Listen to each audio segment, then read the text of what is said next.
ರೀತಿಯಲ್ಲಿತ್ತು. But ಕೋಲಾರದಲ್ಲಿ ಕೊಪ್ಪಳದಲ್ಲಿ ಬಂದ್ ಬಿಸಿ ತಾಗಬೇಕು ಅಂದರೆ ಅಂಗಡಿಗಳು ಕ್ಲೋಸ್ ಆಗಬೇಕು, ರಸ್ತೆ ಮೇಲೆ ಯಾವುದೇ ವೆಹಿಕಲ್ಗಳು ಓಡಾಡಬಾರ್ದು. ಹಾಗಾಗಿ ಇವರೇ ಹೇಳಿ ಮುಚ್ಚಿಸ್ತಾ ಇದ್ದಾರೆ ಅನ್ನುವಂತಹ ಡೀಟೇಲ್ಸ್ ಸಿಗ್ತಾ ಇದೆ. ಸೊ ಮೋರ್ ಡೀಟೇಲ್ಸ್ನ ನನ್ನ ಕಲ್ಲಿಗೆ ಕೊಡ್ತಾ ಹೋಗ್ತಾರೆ, ಅದನ್ನು ಮಾಹಿತಿ ಕಲೆ ಹಾಕೋಣ.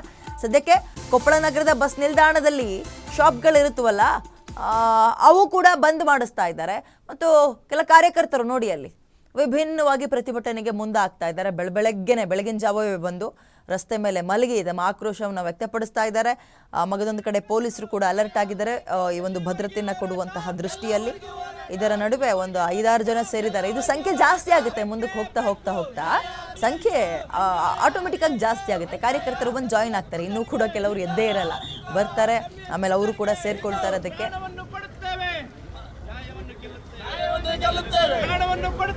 ಪ್ರಾಣವನ್ನು ಕೊಡ್ತೇವೆ, ನ್ಯಾಯವನ್ನ ಕೇಳ್ತೀವಿ ಅಂತ ಘೋಷವಾಕ್ಯಗಳನ್ನ ಕೂಗ್ತಾ ಇದ್ದಾರೆ.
ಪ್ರಾಣವನ್ನು ಕೊಡುತ್ತೇವೆ,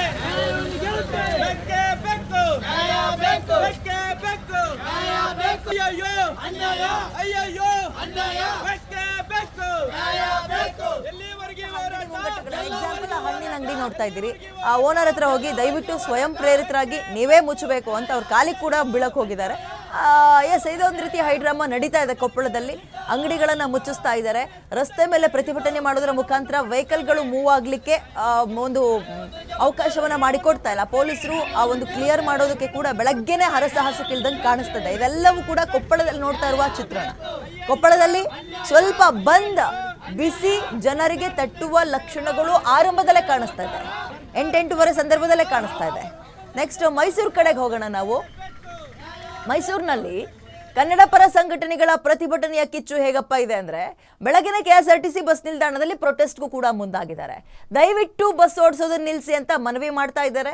ಬಸ್ ನಿಲ್ದಾಣದ ಮುಂಭಾಗದಲ್ಲಿ ನಡೀತಾ ಇರುವಂತಹ ಪ್ರತಿಭಟನೆ ಇದು. ತಕ್ಷಣವೇ ಪ್ರತಿಭಟನಾಕಾರರನ್ನ ಪೊಲೀಸರು ವಶಕ್ಕೆ ಪಡೆದಿದ್ದಾರೆ. ಸೊ ಮೈಸೂರಿನ ಚಿತ್ರಣವೂ ಕೂಡ ನೋಡ್ತಾ ಹೋಗೋಣ. ಮೈಸೂರಿನ ಬಸ್ ನಿಲ್ದಾಣದಲ್ಲಿ ಪ್ರೊಟೆಸ್ಟ್ ನಡೀತಾ ಇದೆ. ಕನ್ನಡ ಪರ ಸಂಘಟನೆಗಳ ಪ್ರತಿಭಟನೆಯ ಕಿಚ್ಚು ಮೈಸೂರಿನಲ್ಲಿ ತಟ್ಟಿದಂತೆ ಕಾಣಿಸ್ತದೆ. ಪೊಲೀಸರು ಕೂಡ ಇದೆಲ್ಲವನ್ನ ಸಹಜ ಸ್ಥಿತಿಗೆ ತರುವತ್ತ ತಮ್ಮ ಪ್ರಯತ್ನವನ್ನ ಮಾಡ್ತಾ ಇದ್ದಾರೆ.